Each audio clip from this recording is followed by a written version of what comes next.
Hi folks, figured I'd do a quick video on the installation of a Summit TFK8 third function kit on a Kubota BX2380. It's for basically the 80 series, the four models, the 1880, 2380, 2680, and the 23S backhoe loader, and the four different loader models. It includes everything you need. I recommend double checking your hydraulic fittings on your implement that you're using to grapple on, because the things that Summit sends you are some weird fittings. They're not weird, but some that Tractor Supply or Runnings doesn't have. Not sure if your Napa does. So if they can't match these up to what you're going to use on your implement, I'd suggest getting two sets so you can run one on the bulkhead and on your implement. Also recommend getting some 1/2 inch and 1/4 inch wire wrap and 8 inch and 5 inch cable ties, whatever color you want to get. An inline fuse they can mount in between the power, and that's about it for that. These are the flat face couplers I got for the grapple on mine. Mine's a Lampride SGCO554 grapple. It had the flat face couplers on it, so I decided to just go with what was on it. So I got these from my local dealer, Kubota dealer, and you can see they're kind of pricey, but at least it's the same, because this is the only third function thing I have, the only thing I plan on getting. When you get the kit, get everything out of the box, lay it out, the hoses, the couplers. All the couplers come in a bag. These two valves come in a box, two separate boxes, and these are the wrenches you'll need. If you don't have doubles of the wrenches, I'd suggest getting an adjustable wrench also. And these are Allen wrenches. They do include one Allen wrench. I think it's just for the knob on the thing. I'm not sure if it works on the knob on the two screws that hold the block to the bracket. And I also use some blue Loctite. So basically, lift the rear end up, put jack stand arc, safety first. Take the rear wheel off. You don't have to take the fenders off or this cover or anything like that. I look for the easiest way to do things, and you don't have to do it. You also need to remove this little rubber boot so you can run the wires through. First thing is, after you get everything laid out and get all the equipment that you need, it says to reuse their bolt that they supply, but that's not a carriage bolt. I just reused the carriage bolt that came on tractor bolting that was through the floor, so I can bolt this bracket to.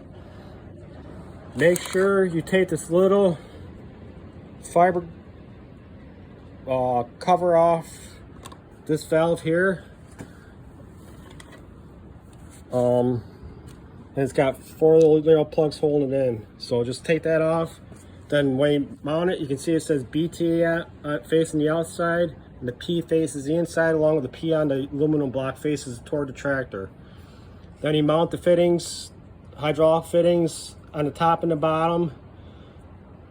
You can figure out which ones they are.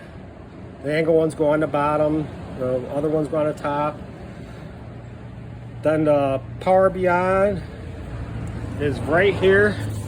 It's the rearmost line right here on this block, and this hose goes from here up into the bottom of the loader valve. Right there. Now when you take that off, I also recommend loosen the fitting itself just a little bit, so you can turn it 90 degrees to face the front just a little bit. You can also access it through the speed control lever slot right there. You can get a wrench through there. Then the power beyond is the inside hose. You do that one first, you run it through the bottom, underneath the floorboard, zip ties, then come up and connect it directly to where you took the hose off. The T goes on the outside here, routed under here. Now the T one is kind of long, and you kind of got to loop it around the thing, and tuck it up under so it doesn't cut caught on nothing. Zip ties. And come up through here and just connect it right to the loader valve right there. Make sure you tighten everything up. Then for a bulkhead mount, after you put the fittings on, the two smaller hoses go up to the front. I zip tied along the other wrap. Put some of my own hose wrap on to protect it a little bit. Put some more of these hose wrap down here. And this is where the U-bolt goes, right here. It probably could be slid over just a little bit more. And the lock nut, where is it? Right there. Get it, tighten up the ones underneath here first on the inside. Then you tighten these ones up on top and bottom. My male plug I installed on the left hand side, the female plug was on the right hand side.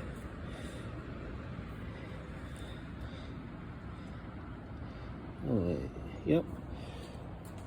Or switch them to however you want to make the grapple move however you want.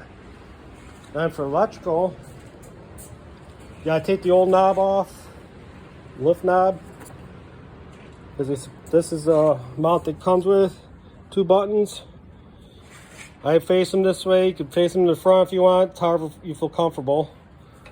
I got a piece of wire, fed it up to the bottom where that rubber boot is, put the electrical wire from the shift knob on the bottom, wrapped it in tape and pulled it through. Then I just ran the electrical wire down through here underneath the floorboard next to the hoses, zip ties and all that fancy stuff. Came up the front there, behind that bracket, more wire loom wrap, and tied it in.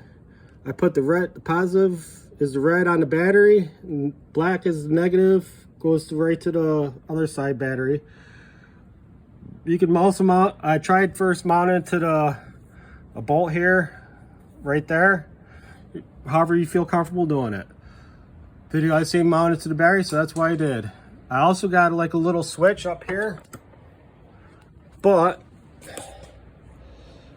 it comes on without the switch being on. So I gotta figure out where I'm gonna tap into the key switch.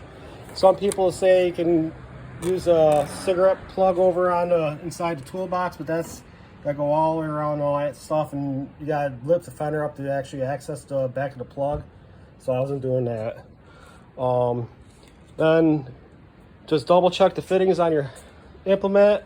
If you bought it new, I found out my lower hose on the left cylinder was not tight and it was leaking like a sieve. When I came out the next morning in my garage, there's a nice puddle of oil on the floor. Just double check your fittings. Then you can start her up and, well, you can hear it click.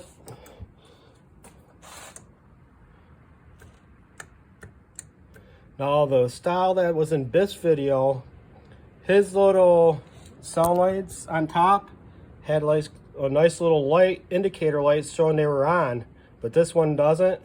And the other thing I don't like about this one, this plug just pulls right out. It doesn't lock in, so I'm gonna have to call someone about that. The top one locks in, but the bottom one doesn't. Turn the switch, I'll start it up, double check all your fittings.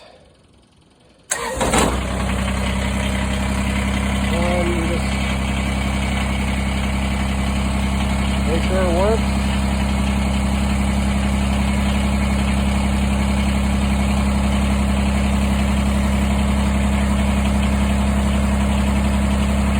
And that's it.